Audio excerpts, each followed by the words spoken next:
Chicago! It's good to be home. It is good to be home, and I don't know about you, but I'm feeling fired up.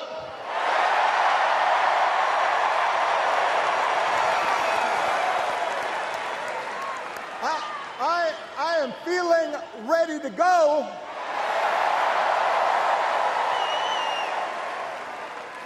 Even if I am the only person stupid enough to speak after Michelle Obama.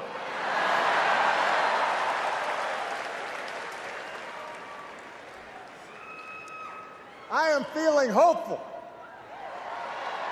because this convention has always been pretty good to kids with funny names who believe in a country where anything is possible.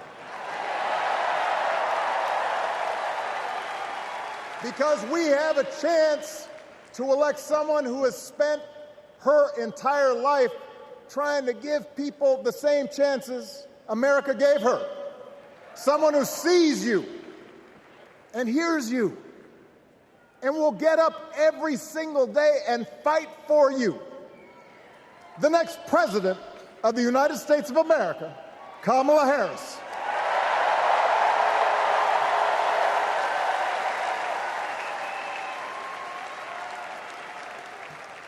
It's been 16 years since I had the honor of accepting this party's nomination for president. And I know that's hard to believe because I have not aged a bit. But it's true.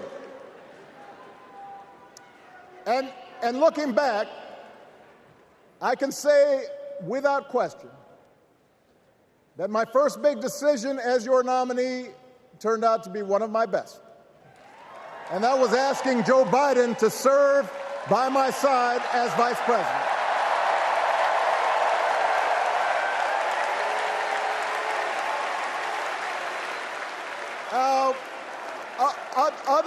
Other than some common Irish blood, Joe and I come from different backgrounds. But we became brothers. And as we worked together for 8, sometimes pretty tough years, what I came to admire most about Joe wasn't just his smarts, his experience. It was his empathy and his decency and his hard-earned resilience, his unshakable belief that everyone in this country deserves a fair shot.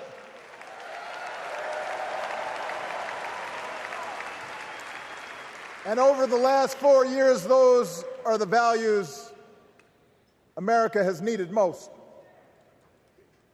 At a time when millions of our fellow citizens were sick and dying, we needed a leader with the character to put politics aside and do what was right. At a time when our economy was reeling, we needed a leader with the determination to drive what would become the world's strongest recovery. 15 million jobs, higher wages, lower health care costs. At a time when the other party had turned into a cult of personality, we needed a leader who was steady and brought people together and was selfless enough to do the rarest thing there is in politics, putting his own ambition aside for the sake of the country.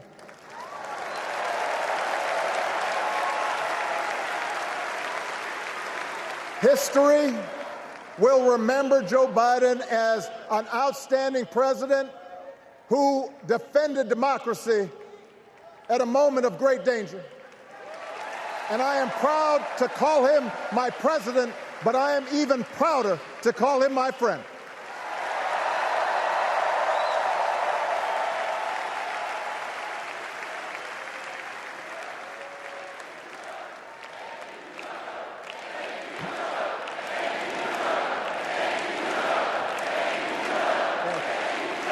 Now,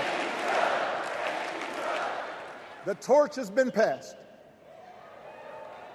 Now it is up to all of us to fight for the America we believe in. And make no mistake, it will be a fight. For all the incredible energy we've been able to generate over the last few weeks, for all the rallies and the memes, this will still be a tight race in a closely divided country. A country where too many Americans are still struggling. Where a lot of Americans don't believe government can help. And as we gather here tonight, the people who will decide this election are asking a very simple question. Who will fight for me? Who's thinking about my future, about my children's future, about our future together? One thing is for certain, Donald Trump is not losing sleep over that question.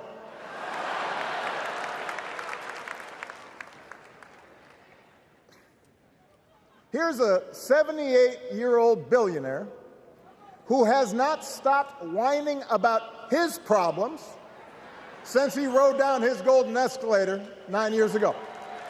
It has been a constant stream of gripes and grievances that's actually been getting worse now that he's afraid of losing to Kamala. There's the childish nicknames, the crazy conspiracy theories, this weird obsession with crowd sizes.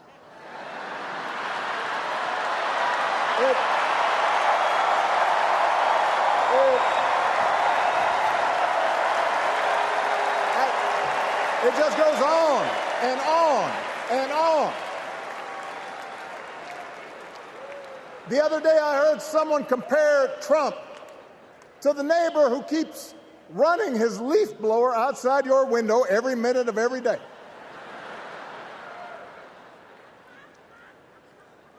Now, from a neighbor, that's exhausting. From a president, it's just dangerous. The truth is, Donald Trump sees power as nothing more than it means to his ends. He wants the middle class to pay the price for another huge tax cut that would mostly help him and his rich friends. He killed a bipartisan immigration deal written in part by one of the most conservative Republicans in Congress that would have helped secure our southern border because he thought trying to actually solve the problem would hurt his campaign. He doesn't. Do not boo. Vote.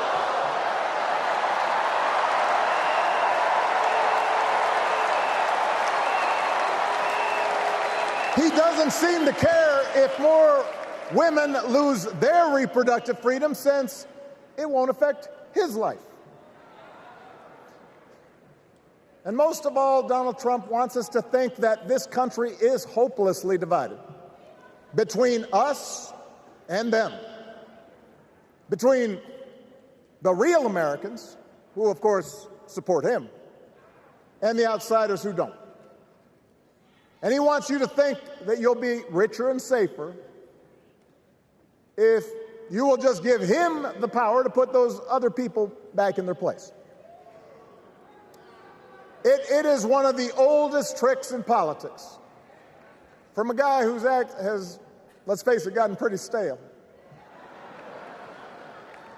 We do not need 4 more years of bluster and bumbling and chaos. We have seen that movie before, and we all know that the sequel is usually worse.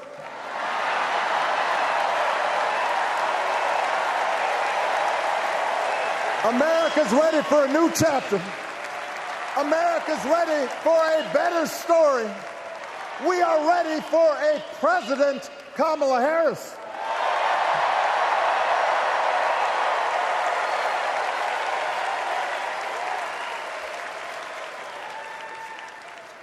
And Kamala Harris is ready for the job. This is a person who has spent her life fighting on behalf of people who need a voice and a champion. As you heard from Michelle, Kamala was not born into privilege. She had to work for what she's got. And she actually cares about what other people are going through. She's not the neighbor running the leaf blower. She's the neighbor rushing over to help when you need a hand. As a prosecutor, Kamala stood up for children who had been victims of sexual abuse. As an attorney general of the most populous state in the country, she fought big banks and for-profit colleges, securing billions of dollars for the people they had scammed. After the home mortgage crisis, she pushed me and my administration hard to make sure homeowners got a fair settlement. Didn't matter that I was a Democrat.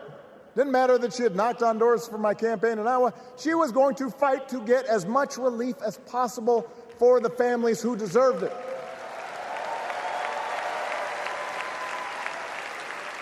As vice president, she helped take on the drug companies to cap the cost of insulin, lower the cost of health care, give families with kids a tax cut. And she is running for president with real plans to lower costs even more and protect Medicare and Medicaid and sign a law to guarantee every woman's right to make her own health care decisions.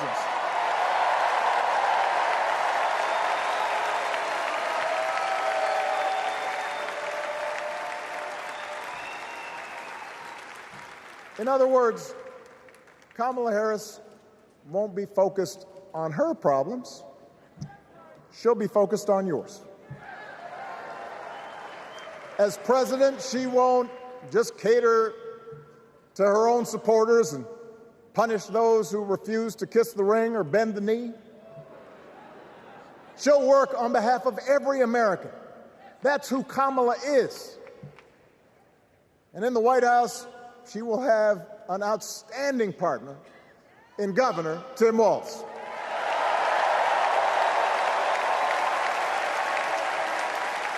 Let me tell you something. Let me tell you something. I love this guy. Tim is the kind of person who should be in politics. Born in a small town, served his country, taught kids, coached football, took care of his neighbors. He knows who he is, and he knows what's important. You can tell those flannel shirts he wears don't come from some political consultant. They come from his closet, and they have been through some stuff.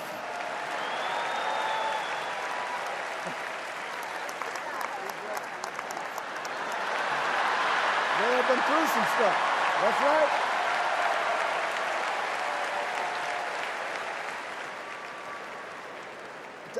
Together, Kamala and Tim have kept faith with America's central story.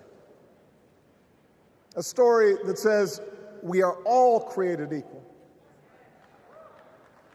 All of us endowed with certain inalienable rights, that everyone deserves a chance, that even when we don't agree with each other, we can find a way to live with each other.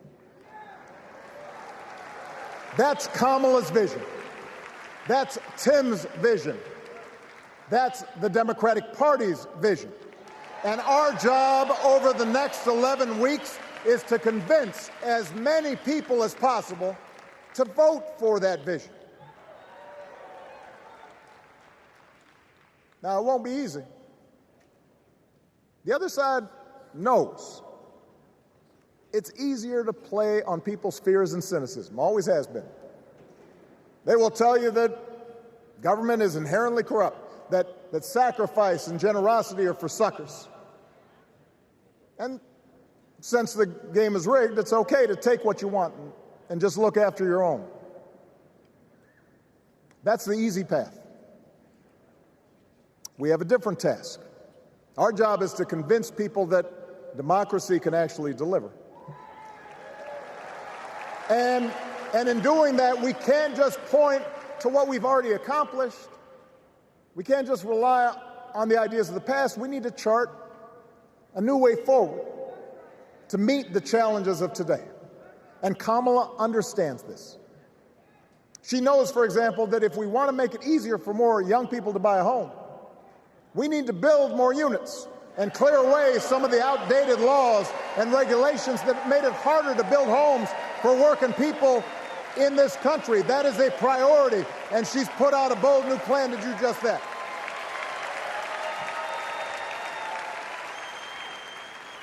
On health care, we should all be proud of the enormous progress that we've made through the Affordable Care Act,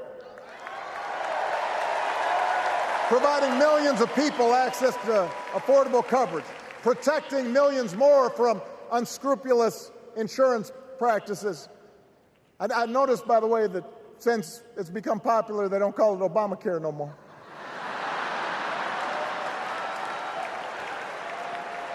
But Kamala knows we can't stop there, which is why she'll keep working to limit out-of-pocket costs. Kamala knows that if we want to help people get ahead, we need to put a college degree within reach of more Americans.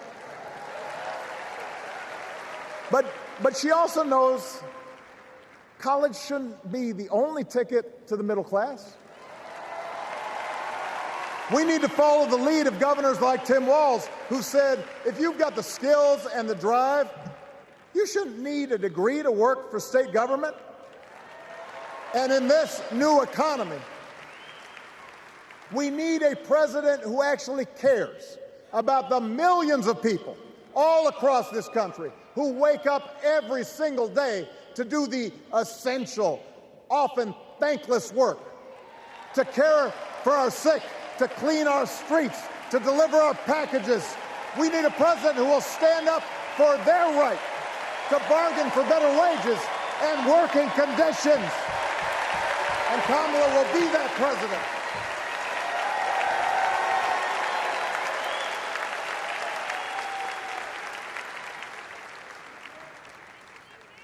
Yes, she can.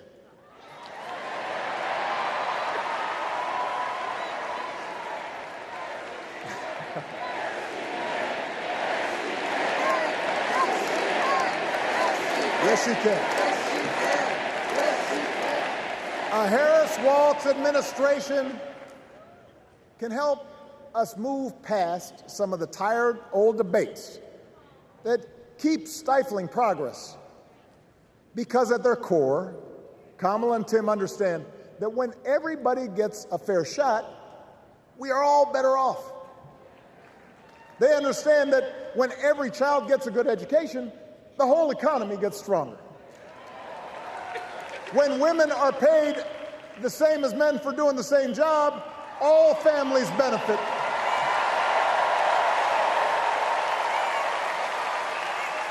They understand that we can secure our borders without tearing kids away from their parents, just like we can keep our streets safe while also building trust between law enforcement and the communities they serve and eliminating bias. That will make it better for everybody.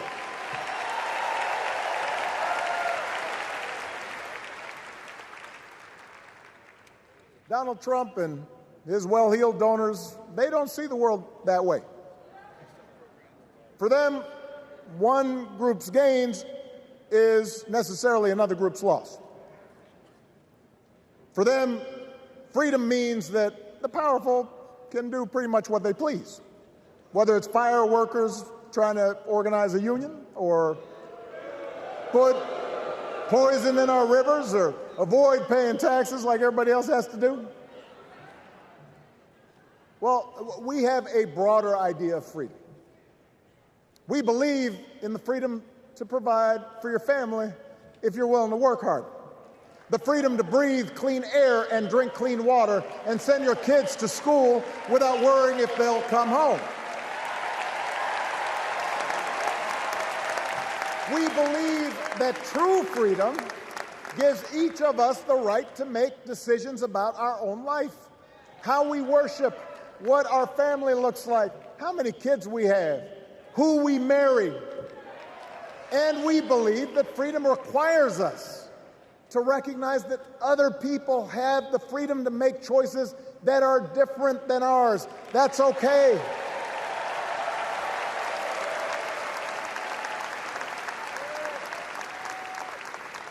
That's the America Kamala Harris and Tim Walz believe in. An America where we, the people, includes everyone. Because that's the only way this American experiment works. And despite what our politics might suggest, I think most Americans understand that. Democracy isn't just a bunch of abstract principles and dusty laws in some book somewhere. It's the values we live by. It's the way we treat each other, including those who don't look like us, or pray like us, or see the world exactly like we do.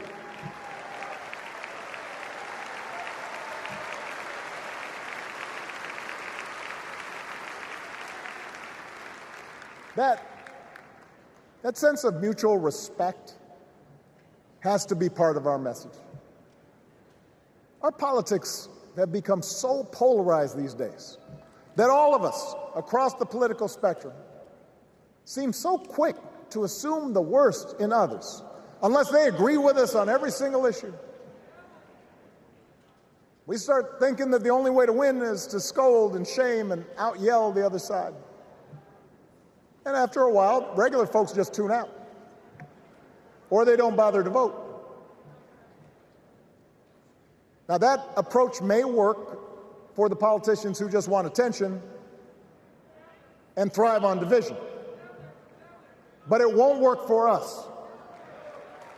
To make progress on the things we care about, the things that really affect people's lives, we need to remember that we've all got our blind spots and contradictions and prejudices, and that if we want to win over those who aren't yet ready to support our candidates, we need to listen to their concerns and maybe learn something in the process.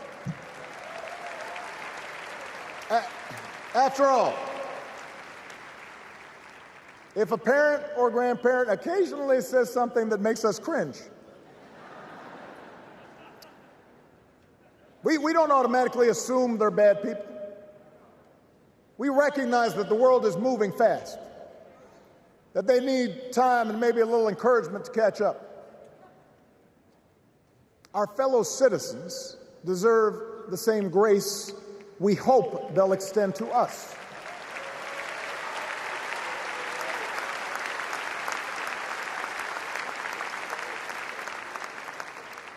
That's how we can build a true democratic majority, one that can get things done. And by the way, that does not just matter to the people in this country. The rest of the world is watching to see if we can actually pull this off.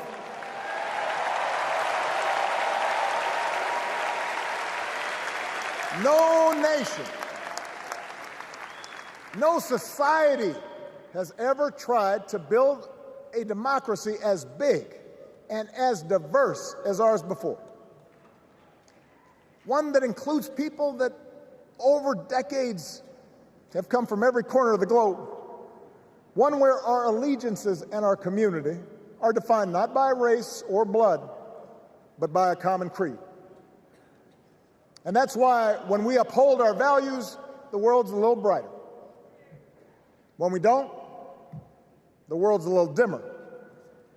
And dictators and autocrats feel emboldened. And over time, we become less safe.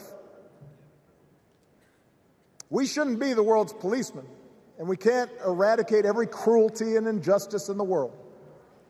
But America can be and must be a force for good, discouraging conflict, fighting disease, promoting human rights, protecting the planet from climate change, defending freedom, brokering peace.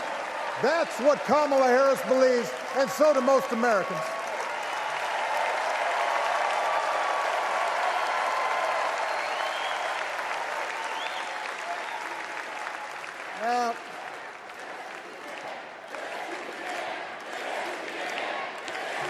I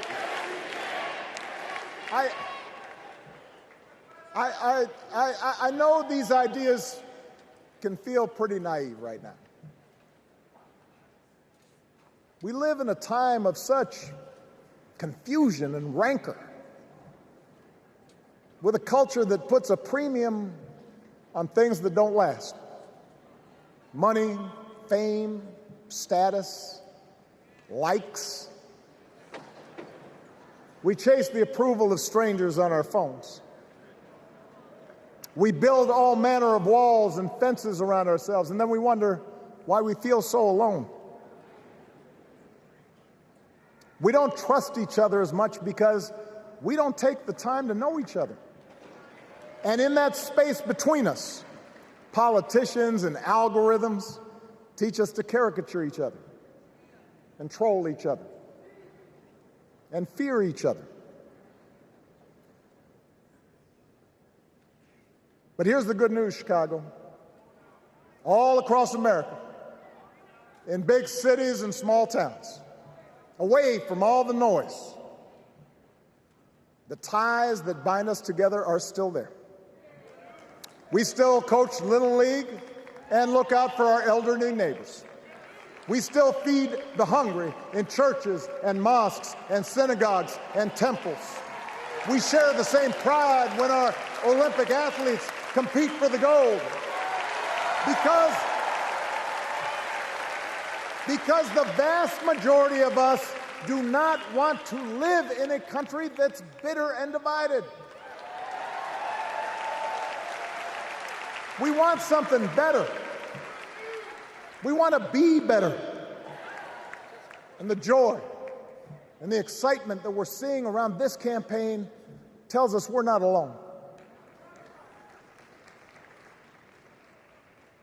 You know, I've spent a lot of time thinking about these past few months because, as Michelle mentioned, this summer we lost her mom, Ms. Marion Robinson. And I don't know that anybody has ever loved their mother-in-law any more than I love mine. Mostly it's because she was funny and wise and the least pretentious person I knew. That, and she always defended me with Michelle when I messed up. I'd hide behind her.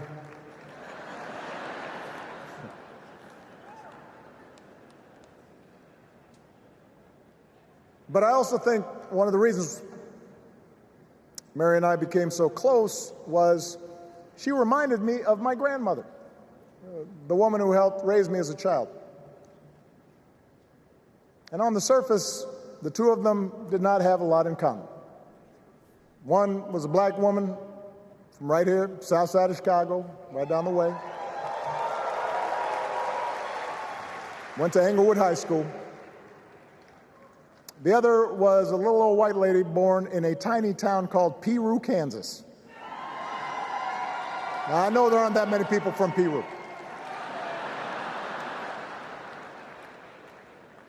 And yet they shared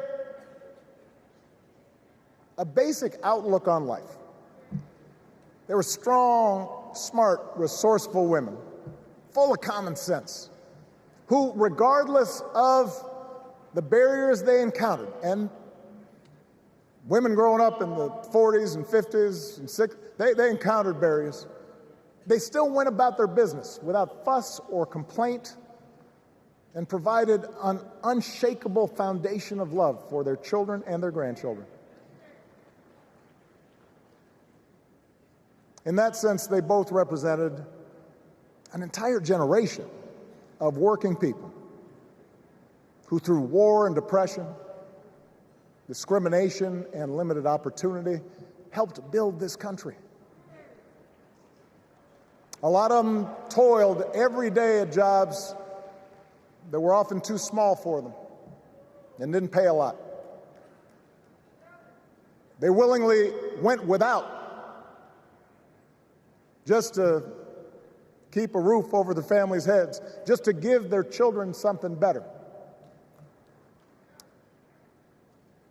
But they knew what was true.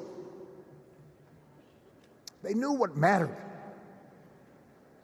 Things like honesty and integrity, kindness and hard work. They weren't impressed with braggarts or bullies. They didn't think putting other people down lifted you up or made you strong. They didn't spend a lot of time obsessing about what they didn't have. Instead, they appreciated what they did. They found pleasure in simple things. A card game with friends, a good meal, and laughter around the kitchen table. Helping others. And most of all, seeing their children do things and go places that they would have never imagined for themselves.